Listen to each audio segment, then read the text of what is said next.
Hello and welcome to Season 2, Episode 4 of Project Khichdi. My name is Robin. And I am Aditya. I was trying to see if I could catch you off guard there. I genuinely thought I'd be able to catch you off guard. I've been secretly planning this for like 3 episodes now. Just like one day I'm gonna say my name is Robin, and then you're like, huh, what? What's going on? I don't know. I just go along with the I don't know, gimmicks. Gimmicks. That's true. That's what it is. It's a gimmick. It's all Well, a because you lie. did a gimmick, let me do mine also. Okay. You may have OBS on, but you need no BS on as well. Robin, this is a child-friendly show. I'm gonna have to ask you. And on to the theme. Yeah. Cue theme in 3, 2, 1.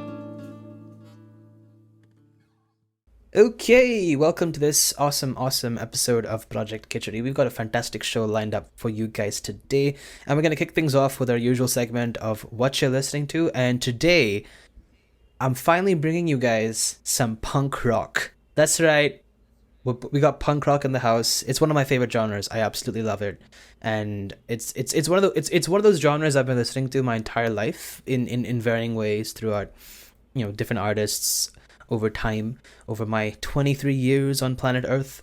And I gotta say, just no matter how many times I listen to, Blink 182 or Good Charlotte, or heck, I'll say it, even MGK writes pretty decent or pretty good, punk rock and stuff. I like it. It's a good genre. It's interesting, it's fun, it's energetic, and I love distortion guitars. So so my pick for today is actually a Japanese rock song. And from my experience, from my experience, Japanese rock is like they're killing it. They're doing rock right, and I don't know, I don't know about you, Robin, but I grew up watching a bit of anime.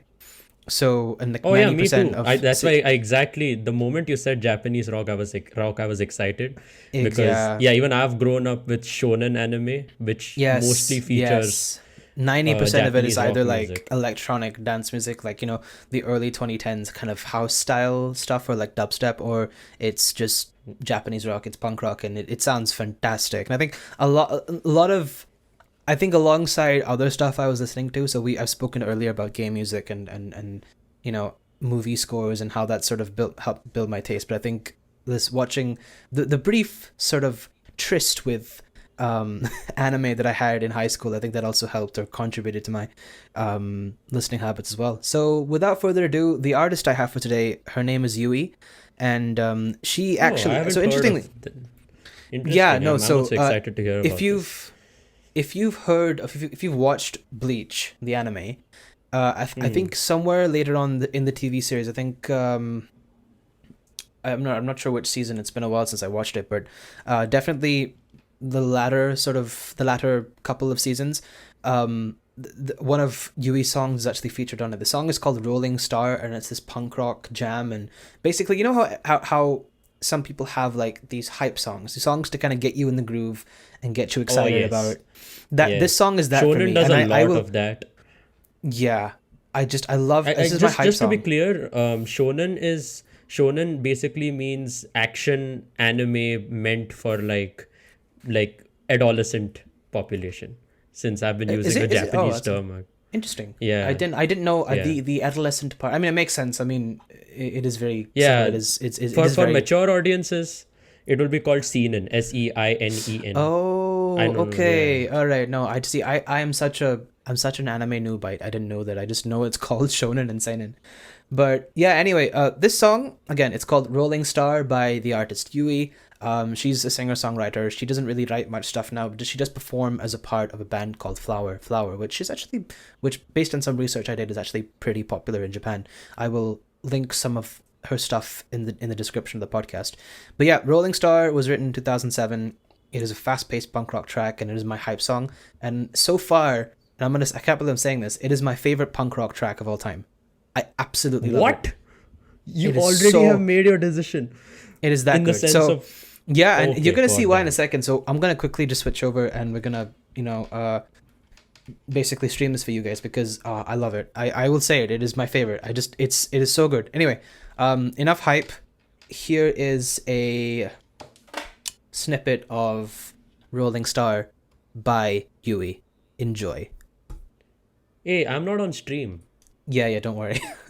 I'm getting there. I will cut this part out of the recording.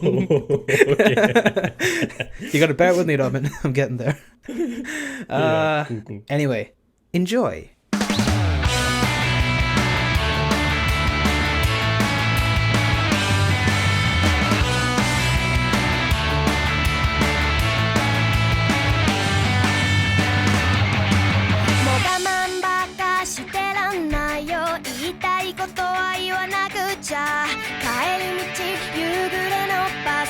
落ち込んだ背中にバイバイバイ君のファイティングポーズ見せなきゃ夢にまで見たような世界は争いのなき平和な日常でも現実は日々トラブってたまに悔やんだりしてるそんな lonely days. Oh my god. I know I physically can't scream, like I'm not capable of doing it, but I love this so much. This is yeah, like I said, it's my favorite rock song. It's fast paced. It's got amazing raw sounding guitars. Yui's singing is fantastic, right? And the chorus just hits. I don't know what else to say. That is my pick. I like the song a lot. Yeah. I actually have slightly different opinions. Like, I feel like on the sound design bit, they have absolutely nailed it. Yeah. But like, I don't know. I kind of tend to have slightly different expectations when I'm like sort of listening to Japanese rock. For the first thing is like a more prominent bass line, which I kind of didn't hear in this track, which was kind of surprising to me because Japanese rock bands really, really invest on their bass line. Well, this is more kind of, I mean, sorry to interject, but it's like, this is more... No, of course. Like, this is more just punk rock. Like, it's the guitars are what are leading it here, I think. I mean, the bass is there in terms... I mean, if you're listening to this with a pair of headphones, you can tell that there's obviously bass guitar, and it's very punchy. It's there in the mix, but it's not the focus of it. And I think, but it's still so interesting. There's a part later on in the recording which I won't be able to play here, but I think if do sort of listen on towards the second chorus, that I think really sells it. It's a really interesting section. The rhythm is switched up, the vocal parts change, the guitars change. It sounds really nice. And like I said, you can ask Jonathan to add a small excerpt of that part here. No, I'm not sure we should play any more for copyright reasons, but fair enough. Otherwise I would have played a lot of punishment from those people. We have. So just to be a little careful on the safe side here, but I 100%. didn't just. It's a fabulous song, and I don't have. There's multiple things I can talk about the song, which are great. Everything ranging from the guitar tone to the amazing like lead sound that's there, the lead riff. To the singing itself. Like it's one of those songs where you don't need too much vocal processing, you don't need so much editing. It's just raw vocal, raw guitars, and it's energetic and it works.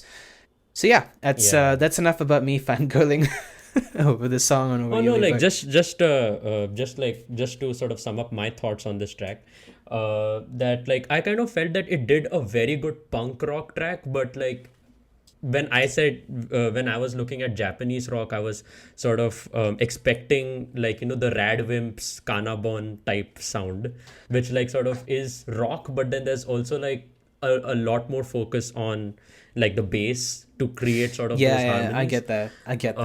So like for me, like it did a very, very good job punk rock wise, but like it still seemed very Western punk rock. True. Fair enough. Yeah. That kind of But yeah, concludes that's my that's thoughts on Yui's that. style, I guess. If you want to check out more of her music, listen to "Can't Buy My Love," which is the album that this song is from. Yeah, Robin, take it away. Your turn. Yeah. So, actually, interestingly, even I have chosen, like, for today's WLT, a track which kind of goes like in the genre of rock, but it's not punk rock exactly. It's kind of indie rock. Um, like it'll be the indie rock genre, I guess. This is from a Indian band actually named Squares Ooh, Attached. okay. It's a I'm rock now. band based in. It's an indie rock band based in New Delhi, and Okay. like I've not heard of these guys. So yeah, and that's like I actually there's an interesting story of how I came across these people, like because like it's really like very different from how you normally discover artists. So yeah, I was just scrolling through Instagram reels, to be honest, and what I came across was this Instagram channel. I guess I forgot the name of the Instagram channel, but like once I find it, I'll link it in the description. But this guy, right? He makes mixing tutorials for Indian producers. An Indian dude who makes Ooh. mixing tutorials for Indian Okay. producers. That is nice. And yeah, and it was in one of his mixing tutorials, uh, like like like that he played this piece of track that he worked on, and I was like, and he played the chorus section directly, which will be featured in the WLT, and he did a mixing breakdown of that in that reel, and I was like, wow, what is this song? That sounds so good. And then immediately on the comment section, the person like gave credits to the same person who gave the mixing tutorial. He said like it's a song from Squares Attached. They are called Squares Attached, by the way. Yeah, and I was like, I have to check this track out, and yeah, I I'm really curious. like. I am actually very curious now, and I'm gonna make sure the first thing I do after this episode is go check out that person on YouTube. Or sorry, on Instagram. Cause yeah, we Yeah. don't really have too many like Indian producers doing like tutorials or doing Yeah, breakdowns. at least in the But description, they say mixing and mastering done by Keshav Dhar, but I'm pretty sure Keshav Dhar was not his Instagram name. Okay, His Instagram alright. name was directly mixing Jugaad or something. That is I shouldn't beautiful. guess names. Mixing Jugaad. It's I something like like that. I mean, something like that. I fits don't very know. closely with Yeah. I mean Project Khichdi, right? Because Yeah, very very similar. Yeah. Yeah, I guess. Okay, so Naming philosophy. without further ado, I am gonna play a snippet of Squares Attached snippet of Hey Ya, and it's by the artist Squares Attached. We'll definitely link the channel in the description for you guys to check out. Enjoy. No more condemnation, no more hiding in your misery. And hear me saying, hey, yeah, embrace the love surrounding you. And hear me saying, hey, yeah, don't let pain decide for you.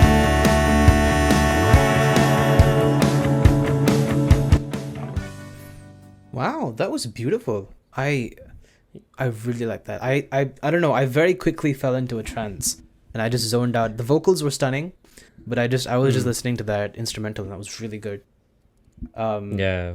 So What actually stood out to me was the fact that like they were harmonizing on a rock track. yeah, And like the harmonies were so distinct. That's something that I've never heard in any rock sound design it's very kind of raw. stuff. So Also, kind of following yeah. like what I was talking about, like with the punk rock song before, the Rolling Star. It's very raw. It's not really been sort of accentuated with any effects or anything. That kind of works. It kind of works for their vibe. It's very laid back. Like I would listen to this on a road trip, or I would listen to this Yeah, kind of yeah. Very, very, chilling very in my, road you trip know, vibes. chilling in my I was gonna say lounge, but I don't really have a lounge. I don't know if I had to sit in my room and listen to music, like I'd definitely play this. So yeah, Yeah. nice track. That is I'm you know what, for the sake of what is it people say these days? watch it for the plot. No, do it for the plot. What's the phrase? Doing it for the plot. I've heard people say this. It's like a thing. I've not heard of No, that phrase. okay. I think kids say it these days. I sound like an uncle right now, but I have heard. Just put a be right back post like sound effect there, Jonathan. Sorry, I'm trying to sound cool, but I'm failing miserably. Anyway, no, I'm gonna follow these guys, follow Squares Attached, and check out more of the music. Yeah, and shout out to Keshav Dhar, whose IG account name I've forgotten, but I really love the mix in this track as well. We'll find it and link it. We'll definitely link it. Yeah. So yeah, with that said, let's get into our main topic for the show today. Cue transition effect now. Okay, right. Let's get into what we came here today to discuss, and that is drum roll, please.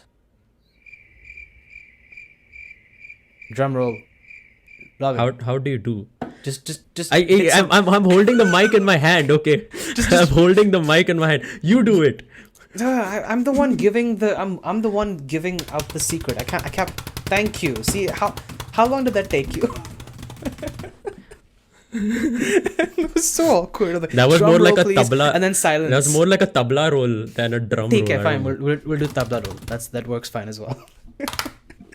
But yeah. So yeah, today's topic is remixing, and it's not going to be a complete episode on remixing itself, but basically how I've used and how Robin's used remixing in the past to kind of learn and improve sort of our craft, as well as just, I guess, find new ideas. So yeah, let's get into it. Yeah. So we've been kind of thinking over the last couple of weeks about where we want the podcast to go. Of course, we've been doing episodes on all kinds of topics, covering all kinds of musicians, genres, artists, etc. Right? We figured, I think, since both of us do a lot of music work outside of the podcast, we both write stuff on our own. We're both constantly reading things. We'd love for this place to be just, a haven for ideas. So we figured we might as well start sort of giving some, not advice, because obviously, we're also in the process of learning, but some suggestions on maybe things that if you're a producer or if you're a musician listening to this podcast, that you can take away and you can actually apply to your own music, or you can, find inspiration or new ideas for your own work, which I think is really cool. So kind of in the spirit of that, we're going to sort of focus in today's episode on how remixing is a great way to find new ideas and hone your craft. So yeah, Robin, do you want to give us a little bit of a definition for what remixing is, so we can then build from there? Yeah. So do you want my definition, or do you want the definition from formal sources? You know what? I always think you come up with fantastic ideas. So let's go with your version, your idea, or your definition of remixing. Okay, like at least from what I understand of remixing is like, it's the same song, it's the same idea, but expressed in a different way. And that's kind of how like Aditya and I in general sort of approach remixing as well. Like, I think we just approach hear a music in track general, to be honest. and Like, approach music in general. it's, Yeah. it's a philosophy, is what I believe. Yeah. It's Completely. no, it is because it's kind of like we hear a track and then we immediately like, there's like certain, since both of us are musicians, there's a certain analysis that's happening either consciously or subconsciously Subconsciously, as to what it is.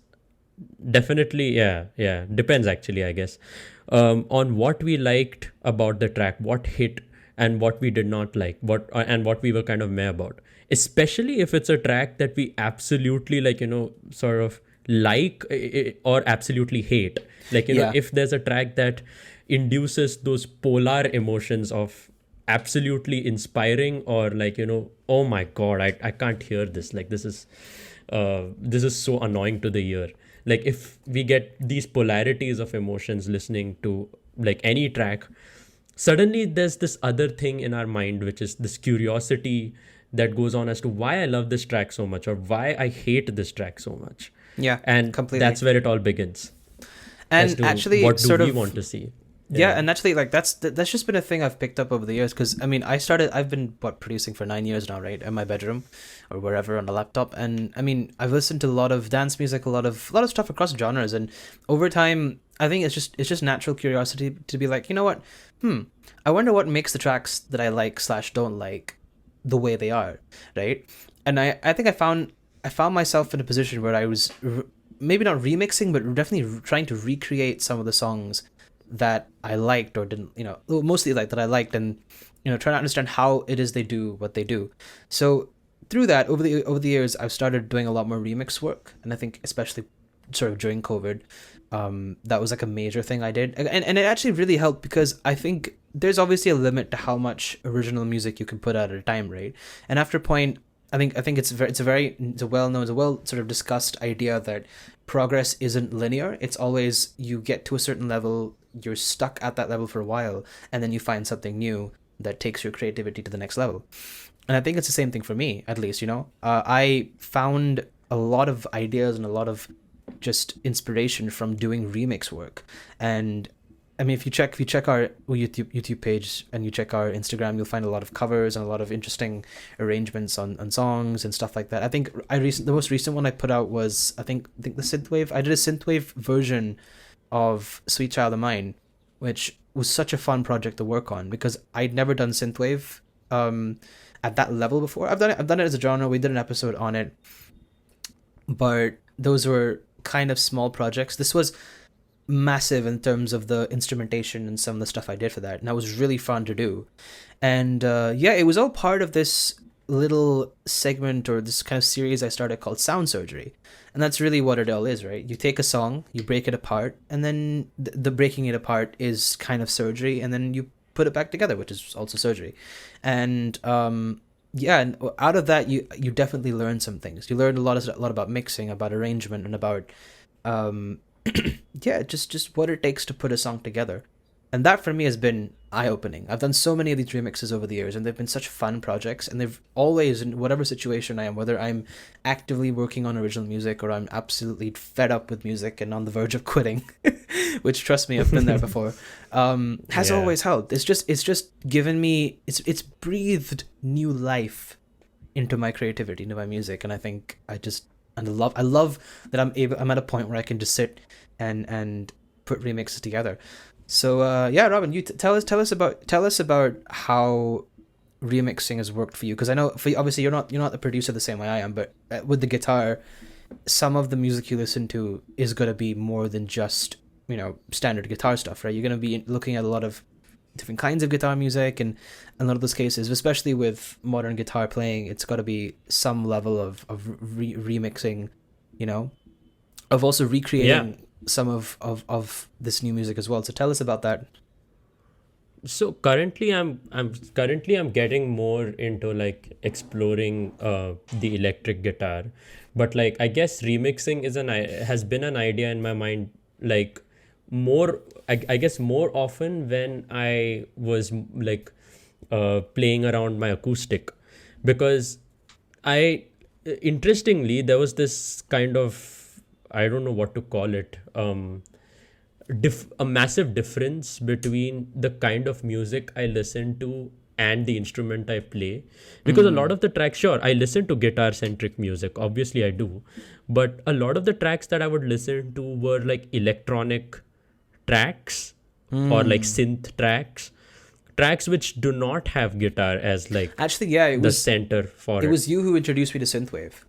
Like, that's how I got into it. I did not know this was a thing. It was completely... Robin's been responsible for a lot of my music taste lately. Like, he just sends me stuff, and I'm like, dude, this is insane.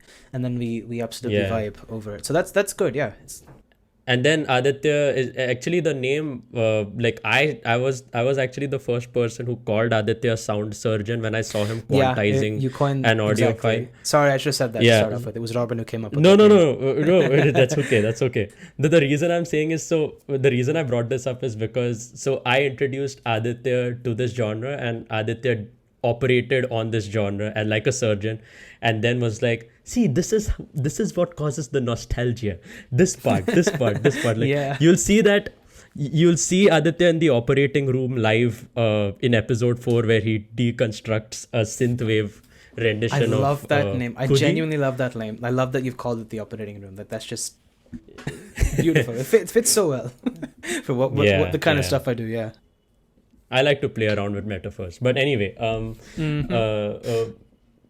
yeah. So I was listening to these electronic sort of tracks, but then I play the guitar. So it was this weird obsession of mine as to like how like this track is so maximalist.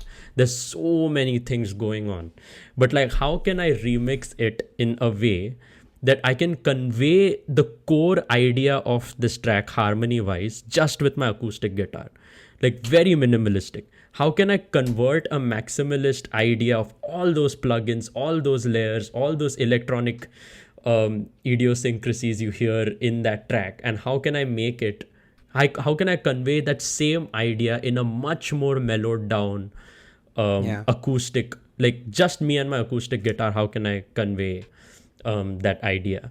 And I have done that with guitar centric music. I've also done that with music that's like kind of pop, which is not very guitar centric. I guess one good example of that is, so there's this song called 1,000 Years by Christina Perry, and Is this the like Twilight one?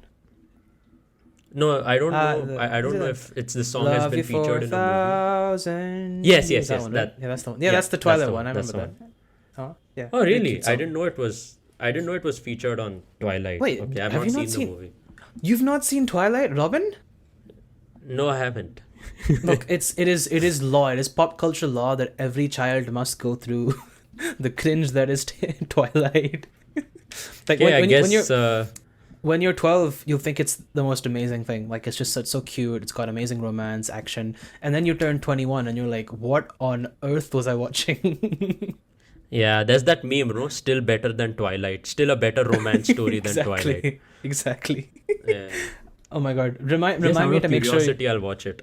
No. Yeah. You're not gonna watch it. We're gonna watch it. I'm gonna make sure you sit through the entire thing, all of it, the entire saga, start to finish. What? There was Anyway. saga? I thought it was Dude. just one movie. Oh my god! No way! This is actually blowing my mind right now. How have you Okay, not I seen think- Twilight? Okay, you know what? We gotta get a bunch of us together and just like sit and watch this start to finish. no. Like we'll make it like a Should we do that? I don't know if people will be interested. Yeah, Just a Project Khichdi Twilight watch through. We can comment on the music also, so we make it kind of relevant to the podcast and like. I know Robert Pattinson has been in that movie, but I have only seen Robert Pattinson as Batman. So I haven't really seen that. like him right now. Okay. I really like him right now. But Good, now you're good. saying Twilight is cringe. I mean, you know what? It's okay. You like Robert Pattinson. We'll stick with that. We'll go with that, and we'll just be like, yeah, we'll just watch it start to finish. Wow. Anyway, 1,000 Years Yeah, by moving on. Christina Perry. Yeah, so 1,000 Years, right? So yeah, there's a cover of it like on our Instagram page and even on our YouTube channel, like where I have written the entire arrangement on guitar, like the melody and the harmony together. So it's like it sounds very different, and I really like how it sounds, like the way I've played it also. Absolutely, yeah. Like there was like a certain, like, I don't know, people called it like there's like a pixie fairy quality to it. I don't know exactly how to. There's a certain charm to it, I guess. I don't know. It's just acoustic. There's a certain charm to the acoustic nylon string guitar. Like if you add that to absolutely. anything, there's a Yeah. certain timbre that you can't replicate using electronic stuff. Exactly. So I really liked. Yeah. Yeah, I really liked how that turned out. And there's just one other element to it, which is remixing a track that was originally written on the piano. Like, I think 1,000 Years was, the whole riff was written on a piano.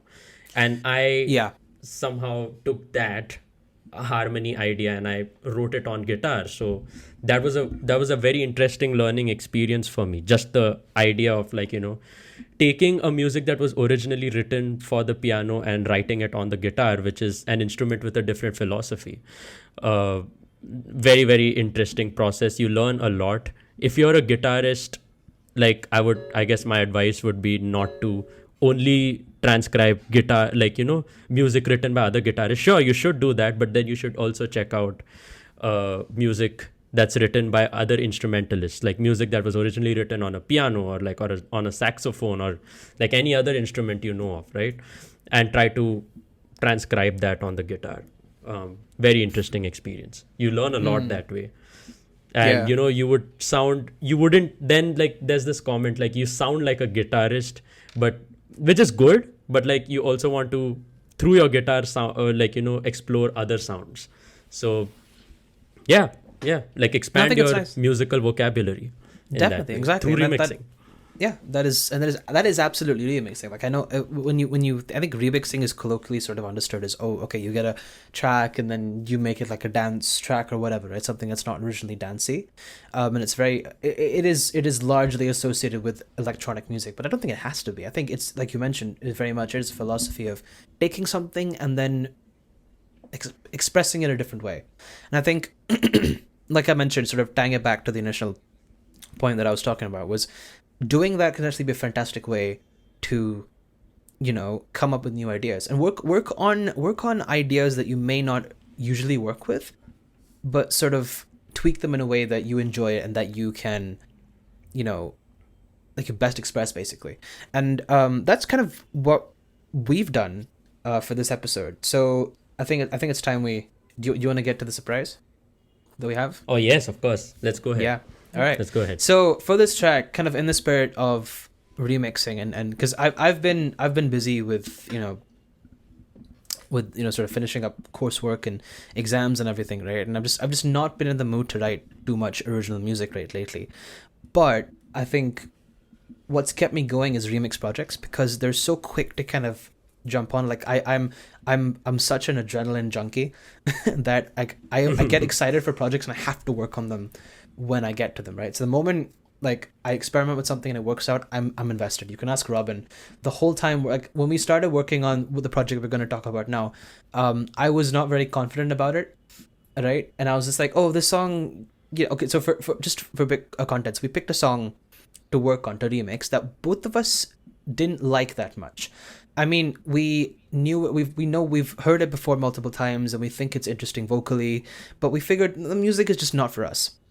So instead of, being like, oh, this is a bad song, I don't want to do anything, we kind of, in the spirit of musicianship and learning and kind of improving our craft, we took the idea, deconstructed it, and then we've made a remix, which, frankly speaking, I really like it. I really like it. It may not be conventional. Me too. Absolutely. But love it. it's really interesting what we've come up with. So, yeah, and I think it just speaks to being able to do interesting things when you deconstruct some idea and then reconstruct it a different way. So yeah, enough teasing. Let's get to the idea. We took, so if you're a Bollywood fan, then you know the film Delhi 6. And Delhi 6, I think the most popular song on that film would be... Again, a film I haven't watched. Neither have I. So okay, both of us great. have jumped into this project without any context whatsoever. But still, both of us know this song. Like, I've heard it. There was a TV show called Sasural Genda Phool'd, which I think was on Star TV back in the early 2000s. When I grew up in the UK, so we didn't have all of like the Indian TV channels, but we had, I think, Star Plus, and I think the show was there. And I remember hearing this theme song because me and my mom, we loved the show. I was a kid. I had no idea what any of it meant, but I loved the show. Wait. There was a soap opera called Sasural Genda Phool'd. Yeah. And just based on this song. Just Like, yeah, like no. the theme Like, music for this the song theme was song this- is the same song. There's nothing different. Wow. Yeah, Wow. because I Kudos to A.R. Rahman. Like, his song inspired a soap opera. I think Gotta so. give it to him. I Gotta don't give say it to him. I don't remember much about the show because it's been a while, but I just remember there was this couple. Oh, like it was a husband and wife duo, and it's like kind of it's a usual like soap opera of like a slice of life type thing where you have there's this drama in the family, and then every episode resolves afterwards. And I don't know, it's been a really long time, but from what I remember liking it as a kid and finding it really funny. But anyway, that aside, so I have at least heard this song before listening to the Delhi 6 version, so I revisited it, and then me and Robin actually initially sat together and we worked on a remix of this track. This is in December of 23, and we came up with a version of the track which was okay. It was nice, but I think compared to what we've come up with now, it wasn't really. It was okay. It wasn't really that great. Now the Actually, one the previous version, it was like, it was not a collaborative project. It was like you trying, Yeah, no. just doing it, like switching a genre thing. Exactly. Whereas this time it's like a collaborative project. yeah. But I mean, the Both of first us time have also that. you did give some input and some ideas, and you're always there kind of as feedback. If I have to go to someone for Yeah. feedback, you're there. So it's No, cool. I meant more. I meant more in terms of this time I have contributed instrumentally Yeah, also. completely. Like, So- sorry, I meant with an instrument. I don't know if you have the you same. were instrumental, Robin. Our jokes. Yeah, our jokes are gonna get us. I like, played yeah. no, but basically what I'm saying is I have played the guitar also this time. Like last time Yeah. it was entirely Adi's production. This time I have also played the guitar which has been used on this production. Exactly. On this project. So what we've done is we've taken Genda full. I took the vocals, all right, and I put it into my software. I work on Logic Pro. That's an Apple music software, if you don't know. And I wrote some chords to kind of fit the song based on what I was feeling, based on what I was in the mood for. And then I asked Robin to write some guitar parts and send it to me. And then I put that all together with some additional sort of production stuff I did, and we've come up with a remix. Now, the whole point of this is just kind of demonstrate what you can do with, with the remixing, and why, again, it is such a fantastic tool for if you're learning to produce, or if you're looking to expand your creativity and come up with new ideas for your own music, with your own music. Did I say remix or music? Anyway, yeah. So you can use remixing is a good way of getting into music. You should learn by remixing, and then you make your own stuff, or you make your own stuff right off the bat. Yeah. No, I so don't know. I mean, when I started producing, I didn't remix, but I guess I did kind of. But I was trying to recreate songs I liked, and this is on GarageBand. This is like way back in 2015, not way back, but yeah. Right. So yeah, it is way back. It's almost a decade. Oh my back. god, you're right. Yeah, it's way back. I feel old. No, but I started out recreating songs I liked, and then learning production that way. So this is a great way to get into it. So yeah, let's quickly switch over to software. We're gonna play this song from start to finish, so you get a sense of what it sounds like, and then we're gonna sort of break down our process. And if you're a producer or a musician listening to this, and you're looking for some inspiration, some ideas, even suggestions, like, pay attention. We're gonna sort of break this down and show you what we've done, and hopefully you can take away something useful from it. So let me quickly switch over to onto the operating room. Oh yeah, onto the operating room. That's a good one. Covered as well. So here is so I'll quickly play this remix for you. So do you want to play so if you haven't listened to the original, no, I tell you what, no, hold on, let's play a snippet of Genda first. All right. Jonathan, insert a quick 30-second snippet of Sasural Genda from sorry, not Sasural Genda from Delhi 6 now. सगारी देवे देवर समझा लेवे ससुराल गेंदा फूल छोड़ा बाबुल का अंगना भावे डेरा पिया का सासगारी देवे देवर जी समझा लेवे ससुराल गेंदा फूल सैया है व्यापारी चले हैं परदेस सूरतिया निहारो जियारा भारी होवे ससुराल गेंदा फूल सास गारी देवे देवर जी समझा लेवे ससुराल गेंदा फूल सैया छेड़ देवे नाना दे चुटकी लेवे Oh, Sasural Genda Phool is the show. Yeah. I thought Sasural Genda Phool is the song. Oh wow. No. The song's just called Genda Phool. The song is called Genda Phool, but Okay, the got TV it. show I Got it, watched, got which it. had this theme, is called Sasural Genda Phool. So yeah, Okay. assuming Jonathan has played a snippet of what the original sounds like, right? Here is our remix. Enjoy.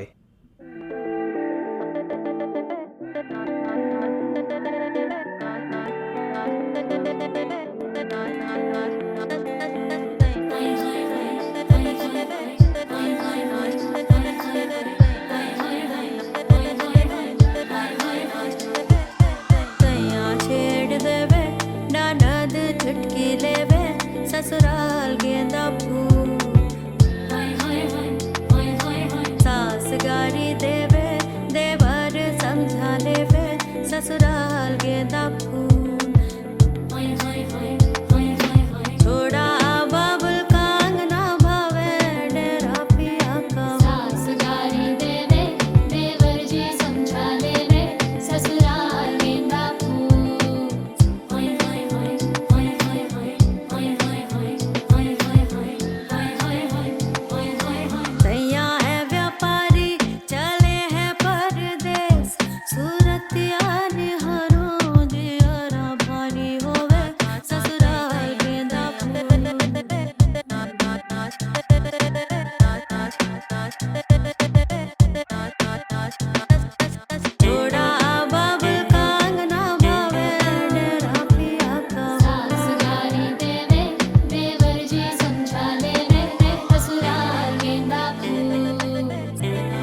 ससुराल गेंदा फूल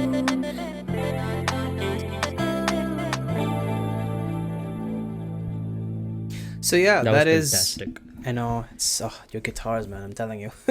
All right, let's get to it before On your both of us- arrangement. Aw. Yeah. But both of us, we start fangirling on Fangirling our our own own tracks works, and then start yeah. feeling, yeah, It's just let's yeah. just get to. Yeah, we make a good team. We make a good team.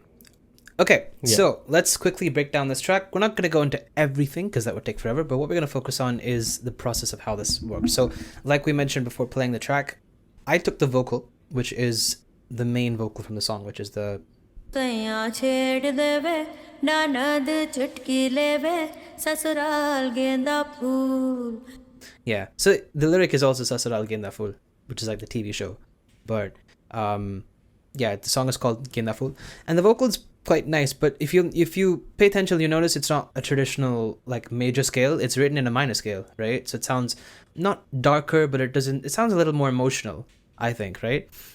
And that's a subjective view. Of course, you can feel differently about it, but it definitely sounds different too if you play this, if you sung this using a more major scale. So that was the first challenge with this vocal, which is when I write, I tend to prefer writing in the major scale or variations of it, and so to write for something that's not in that scale was a little challenging.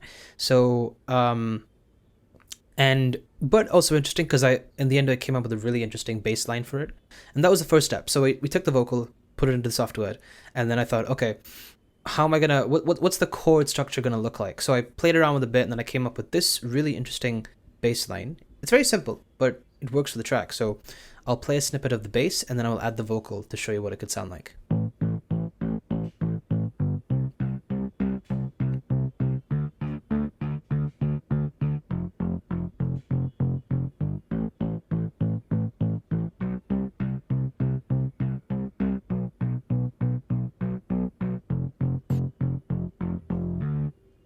So yeah, very simple. It's got like an eighth note feel, to it, right? And it gives like a rhythm.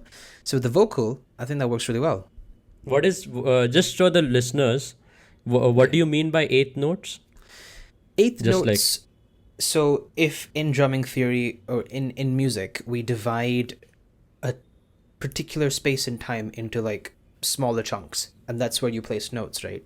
So if I were to count 1, 2, 3, 4, each of the counts count as a quarter note.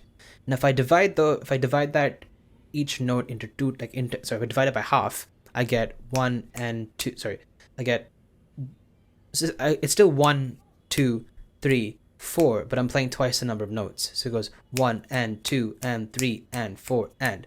So it's kind of like that. Sorry, not the best explanation of rhythm. No, that is pretty good. And then if you subdivide that, then it becomes 16 notes and 32 notes, and yeah, it keeps Exactly. going. But Yeah. for this, So- you have used eighth notes. Exactly. Like So dun, I've dun, dun, dun, dun, dun, dum, like that. dum, dum. It creates a rhythm, which is quite nice. Of course, I start the song out using only quarter notes. तैया छेड़ देवे Oh, yeah. ननद चुटकी लेवे ससुराल गेंदा फूल But then I transition to the eighth notes later on the track.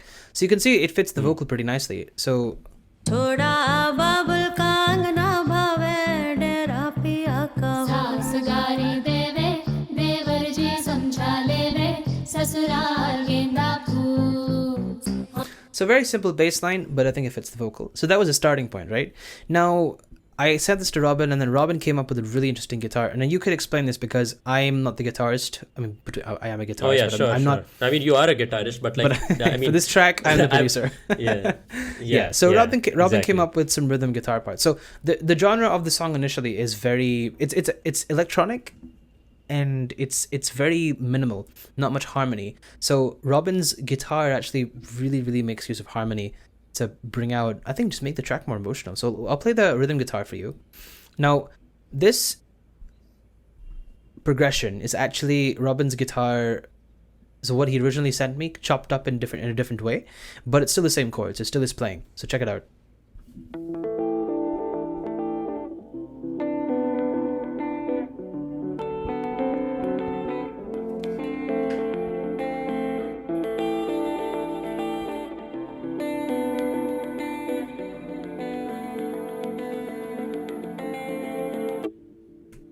Yeah. So obviously there's some processing and some effects on there, which we'll get to later. But the gist of it is it's very spicy chords. Robin, would you like to elaborate? Yeah, sure. So yeah, on the sound design side of things, I guess Aditya will shed more light on that. But I had sent him like certain chords, which I mean, it's not too spicy. It's just like what you like. It's called an extended chord. So basically, normally when we think of like standard chords, it takes the first, third, and fifth note of the scale. So it's like if we look at a C major chord, it's so that's Yeah. 1, 3, 5. But I'm adding like the seventh and also the ninth, which is the second of the next octave. I tell you what, just to give So people it's a sort of an oral understanding of that, Yeah. I'm going to pull up a piano yeah. and then I'll try and play the notes that you've mentioned so they can kind of hear. The what seventh you're- would actually I can sing it out. The seventh would be so that's the seventh, and so this last note that I sang, that's called the ninth note, which is It's so basically- yeah, it's the second note of the scale, but played on the different octave. So, okay, I guess we got a little theoretical there. But the point is that this sort of, it's called major seventh add nine. So, like, these extended chords are kind of what's used, and especially if they're played on an electric guitar and, like, it's made to sound ambient, which Aditya clearly has done a lot of work on making it sound like Yeah, very we'll get to that in a spacious, sec. very ambient. Yeah. So when you play those tracks, when you play those chords in this sort of ambient context, then it brings about like this very spacious feel, which you tend to hear in like a lot of lo-fi chill hop kind of tracks, which I really like.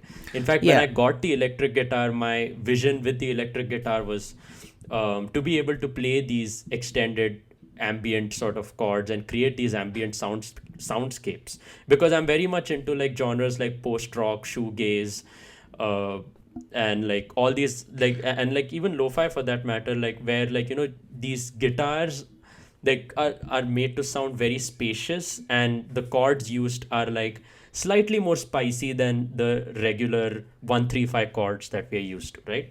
Yeah. So like that's, and then I arpeggiated it to add to complement the rhythms that Aditya has already sort of Yeah. written for the And track. now, just to And- quickly explain what yeah. arpeggiating is basically imagine you had a chord, and instead of playing all three or all notes in that chord at the same time, you play them one after the other. It's almost sequenced. So that's what this is, right? If you listen to this. Well, let me remove all the effects so you can actually hear what the guitars sound like without all of it. Yeah, so this is what the guitars sound like on their own.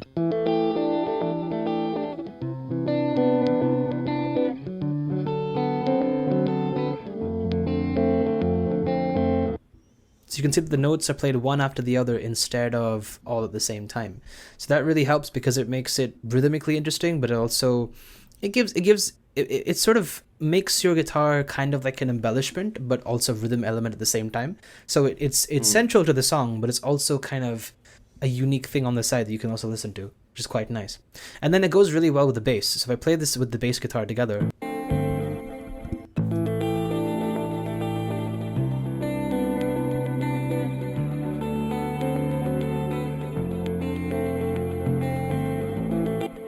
So yeah, of course, neither of us are fully sort of experts with music theory. So this is all kind of what we've our practiced. explanations are very rudimentary. It's like Yeah. Both Aditya and I have like sort of like a mix of theory and intuition when it comes to Yes, so- and anyway, like while you're making music, theory should only play a subconscious role. It shouldn't be like, oh, theoretically it is this, so I will use this. It like you learn Yeah. the theory so that when you're making music, the theory subconsciously sort of helps you. Definitely. So, So what I yeah, would I suggest, guess- if we were to sort of turn this into an idea, what I would suggest is maybe looking up. So if you play guitar, maybe look online to see if you can start with variations of chords. So instead of playing sort of very simple, what do they call diatonic, right?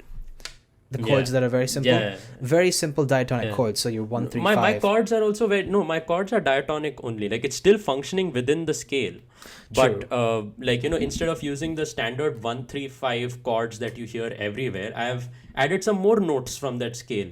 So like that kind of the 7th and the 9th note, that adds a little bit of dissonance. Exactly. And like, That's what it is. No, music is like a little bit of tension and release, right? You add a little more tension and the release feels more satisfying.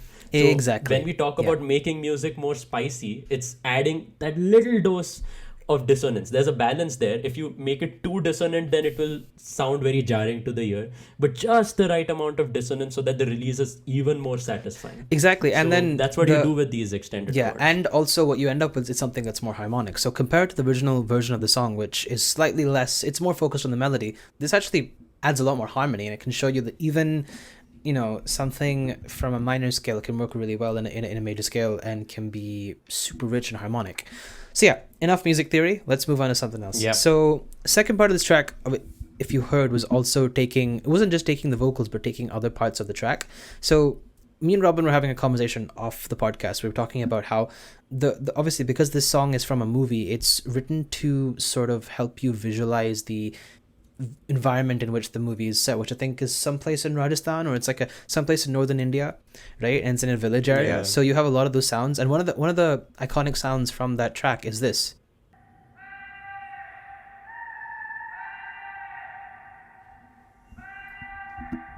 So what I've done is I've taken this and I've just sort of looped it, and I've added some reverb. So I've made it sound more spacey and more kind of big, which really helps increase the ambient feel of this track, right? This is the original.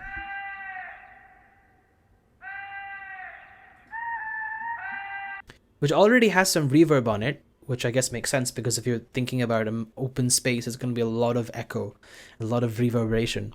So this is very useful. But then I added more reverb, which gives it kind of a even more spacey feel, and that works really well with the music.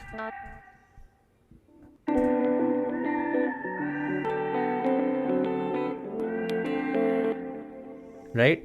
So that's one idea I came up with.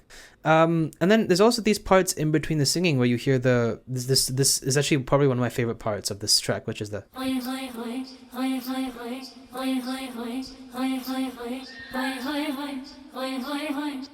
right. So in between the vocals, I kind of use that as like a filler.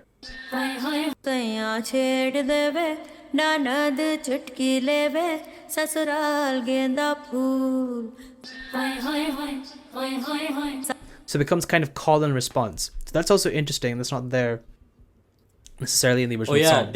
In the actual song, there's it immediately goes to the next verse. Yeah. Like, Sasural Genda Phool'd. It's like there's no gaps. But yeah, you exactly. added like a response there. I've added space, which I think really, really works for this. And yeah, so that was the vocal chop. The I guess the most interesting use of the vocals, just the vocal, like the audio file, was actually to make this really interesting vocal chop. Which, if you watched our teaser that we posted before we recorded this, or sometime beginning of this week, featured this.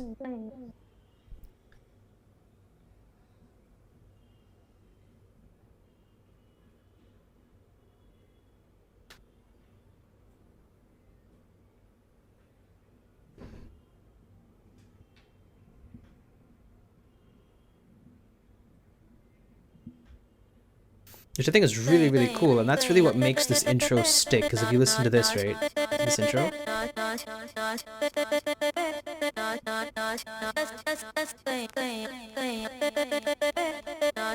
right, so this is actually something I think is it's the most fun thing about remixing, is that you can take something and then turn it into something completely new. And the way I've done this is I've used this plugin called Momentum. We featured this on the podcast before, but Pitchier, right? Check out episode 5. But what this plugin lets you do is it lets you take any audio file, upload it, and then it'll map that audio file across a keyboard. So I can play this like I'm playing a keyboard. That's actually really cool.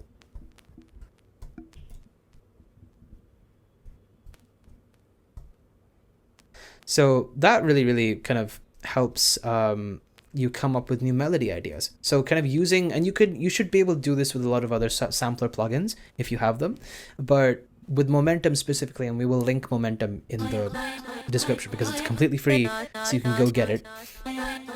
But yeah, it's just amazing because you can create these really wacky vocal chops out of basically a single audio file.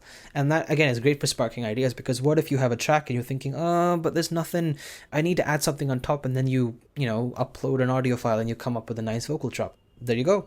Track is made. So that was really very useful for the very, very useful and highly used in the hip hop genre as well. Yeah. By the way, in fact, the first rendition of this remix, which like basically that Aditya made, was a hip hop sort of version in which had like these vocal chops. The original was a dance. It was more dance actually. It was more EDM than it was hip hop, I think. I tell you what. I guess the one that you've shown me was like more like hip hop centric. We're talking like about the one I made in December, or the first version of this one? Then I don't know the December one. Then I guess I tell you what. I guess, Jonathan, play a snippet of that original version for reference. Now.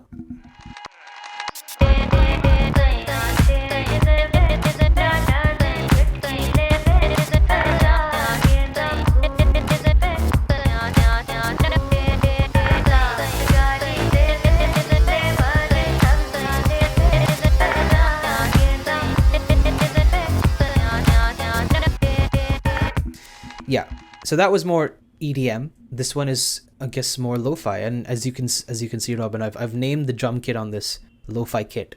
So yeah, I think the last thing that's interesting about this. So the one that you have, so the hip hop one you were not talking of the hip hop one when you said December, basically. No, that's a different version. It's an original idea. Got it. My bad. So, but my point was just that vocal chops are very useful in the hip hop genre as well. Yeah, if you are looking for producing very for much so. Artists, yeah. So I think the last thing we'll quickly talk about is your embellishments, the guitars. So Robin sent me I asked him to write a couple of embellishments, basically these cool little guitar licks to go with the track. And you can see he came up with this, which I've chopped up and I've rearranged to basically create this nice cool melody.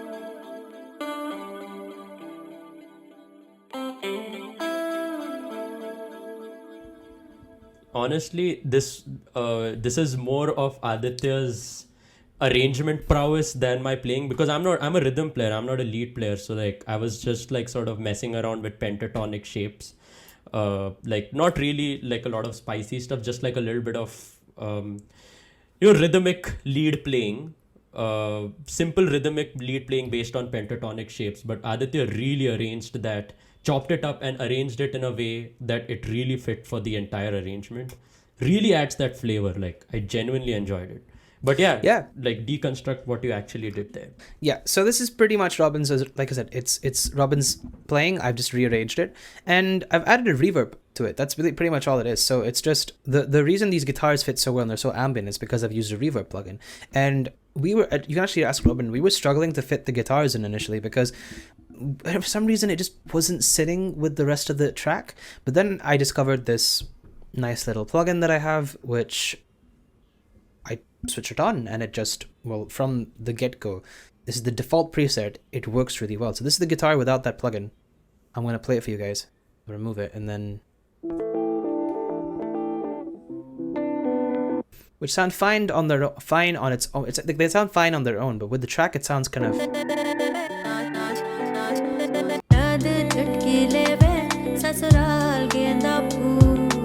It sounds nice, but it could use a little bit more spaciness. So to add that, I use this reverb plugin and it just makes it 10 times more ambient.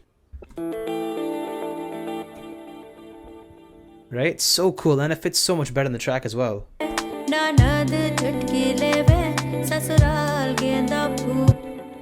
suddenly so much more spacey, and then it has the same effect on the other guitars that we have here as well. So this is the solo the embellishment that I was talking about earlier. If I turn off the delay reverb, it sounds like this.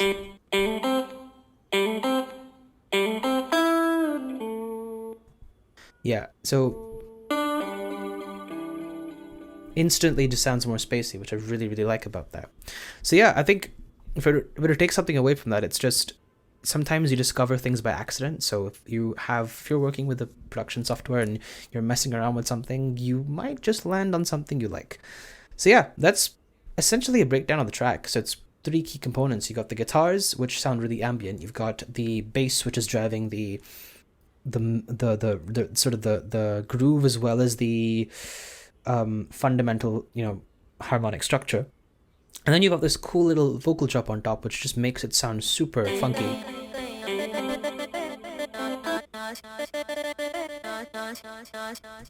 Right, which I think really makes the track. So combined, you have, well, this.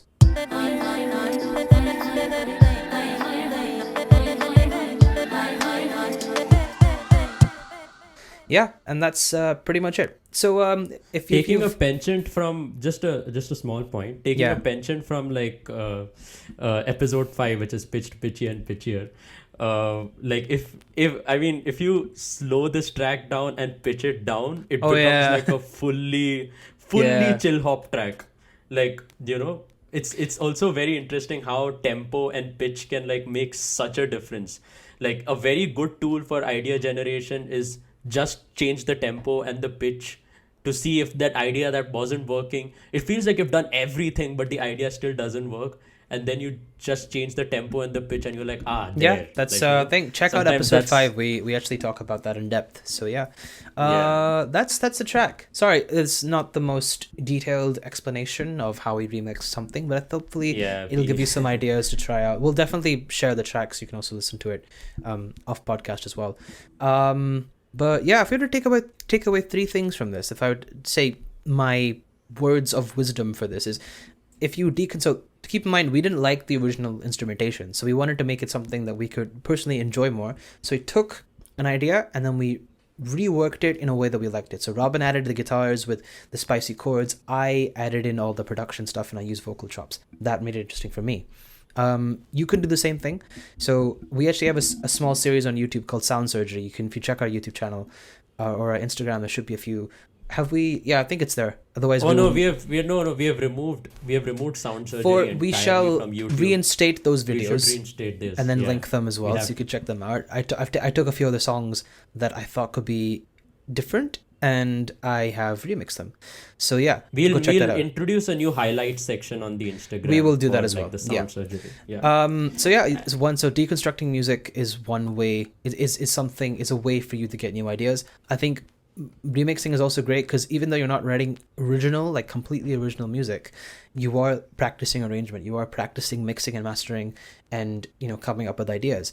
You're also trying new genres. This song is effectively in, I guess, lo-fi, chill, like it's a very laid back guitar centric genre, which I think is something I've not tried that much before, and it works really well. Like just a small tangential point on that. Like I kind of feel like Bollywood music could use a little, could take a note from like these lo-fi, chill hop, ambient guitar kind of genres. Because I agree. I absolutely love how it sounds with guitars. Like it made the whole instrumentation thing so much more palatable. Although I do understand that the sound design of the original track was written in context of the film and like the surroundings, and helping you envision the surroundings of that film. Correct. So I guess whereas we were coming from a music first perspective, not from a film music perspective. So I guess that's where we differ. Yeah.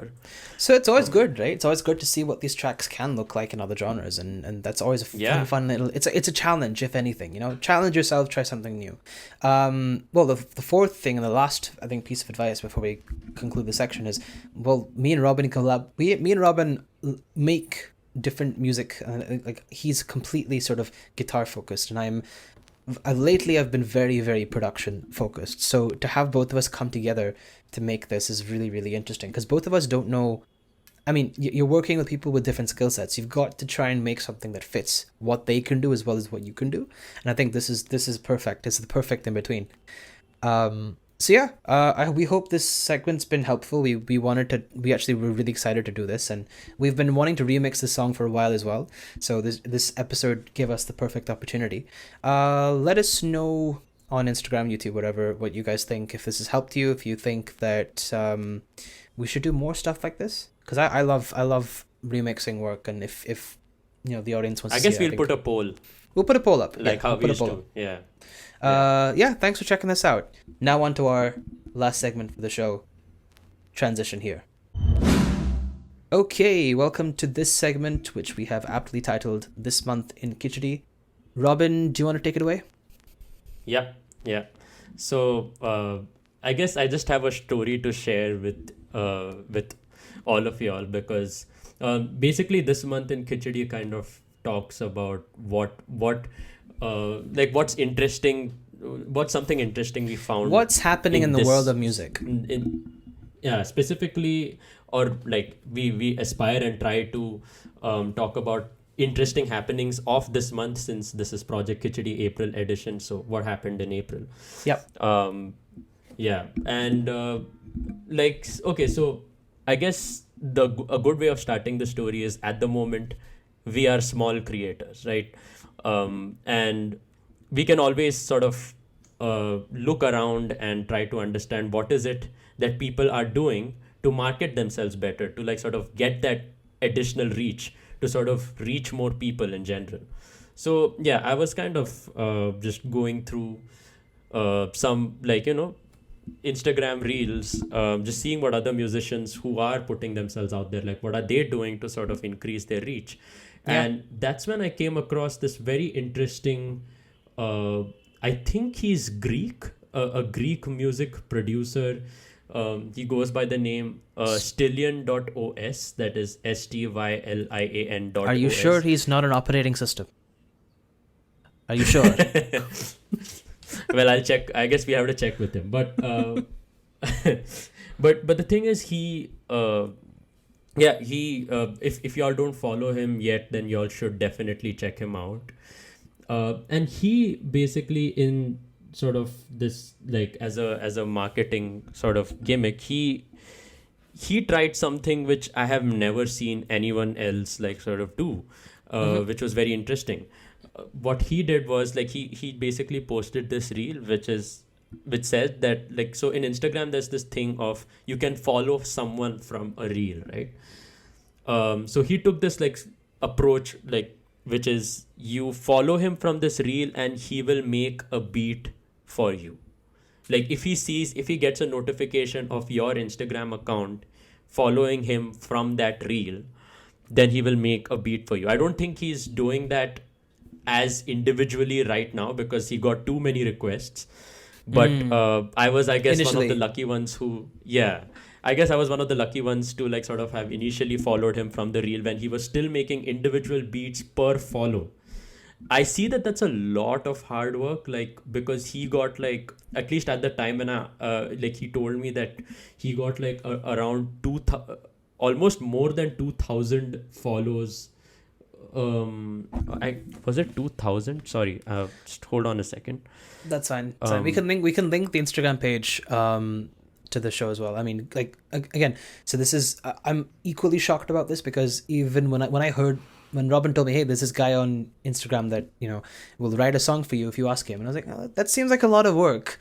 And initially I was wondering, is this going to be like some AI stuff? Is he just sort of using an AI prompt? But no, he does. He seems to genuinely write all of it himself. And yes. He promised like so he said that there were like 290 people. Sorry, I don't know why my number estimates were, but yeah, he got like so there were like 290 more entries apart from mine who had requested this kind of music. Yep. And yet, like, he made fully produced tracks which were made from scratch and very, very well written, well produced, very interesting sort of yeah. tracks. Now Now they have gone in the thousands. Now the Oh, yeah. requests have gone in the thousands, so now he's like sort of going to do weekly releases of those tracks on like public domain instead of making like maybe 15,000, 16,000 tracks. Yeah, I don't and know. I think that's a But fantastic he's idea. Sorry, it's like yeah.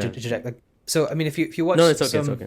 if you watch some YouTube videos on like behind the scenes with some artists like Ed Sheeran and I guess even like Taylor Swift or whoever, right? You will hear them talk about 10,000 hours of just putting in the work and writing song after song after song until you have you've reached a point where you can do anything. I think this is like a fantastic way to do that.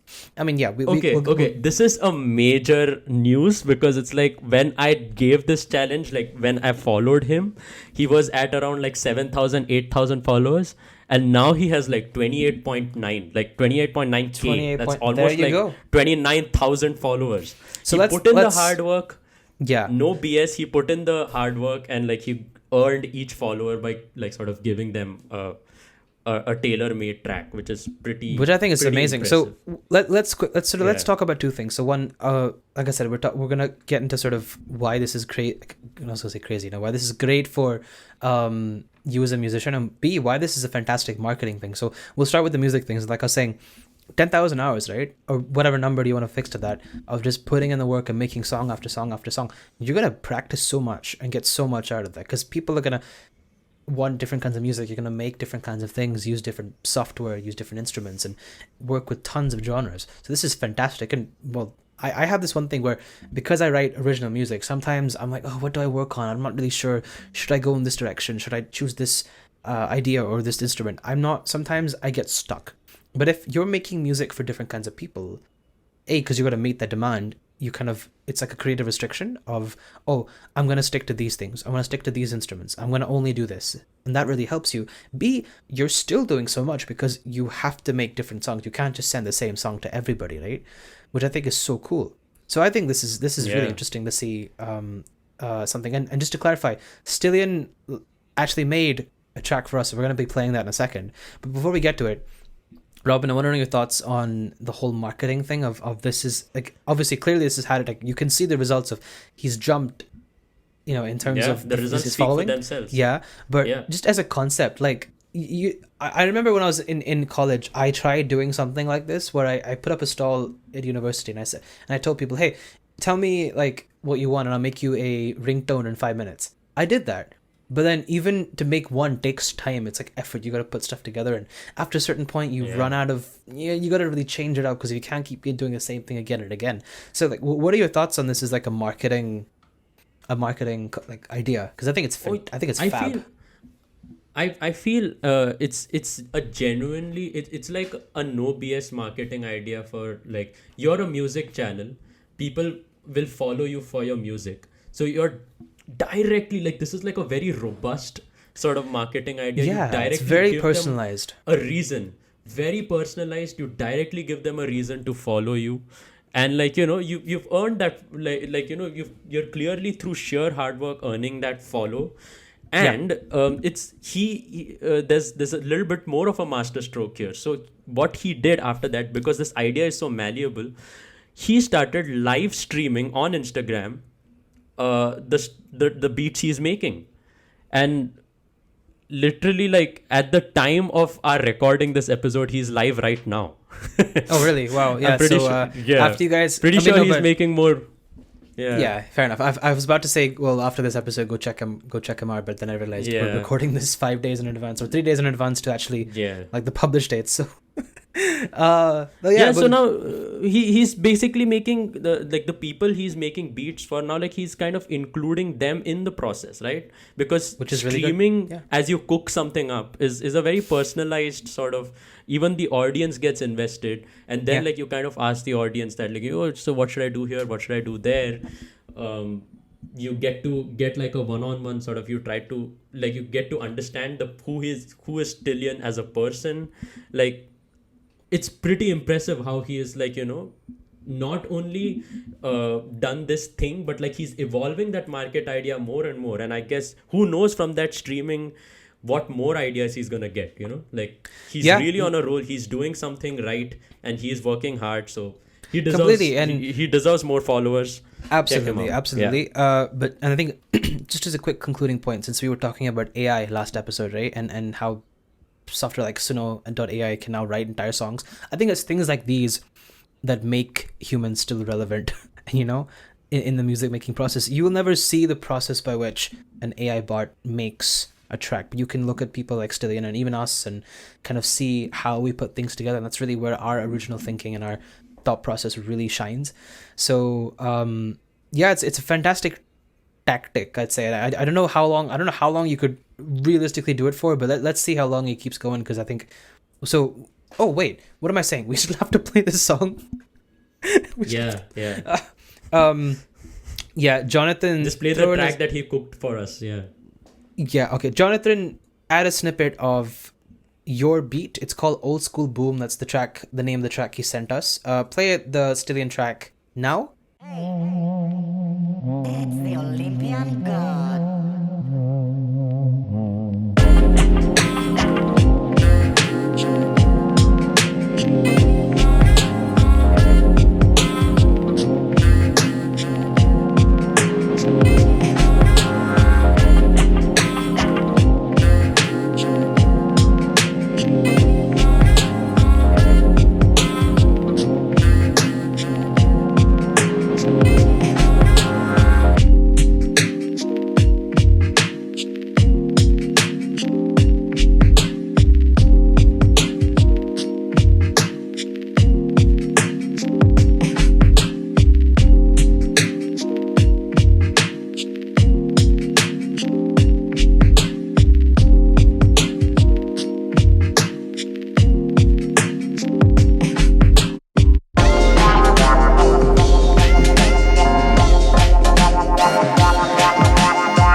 Yeah, so it's a nice track.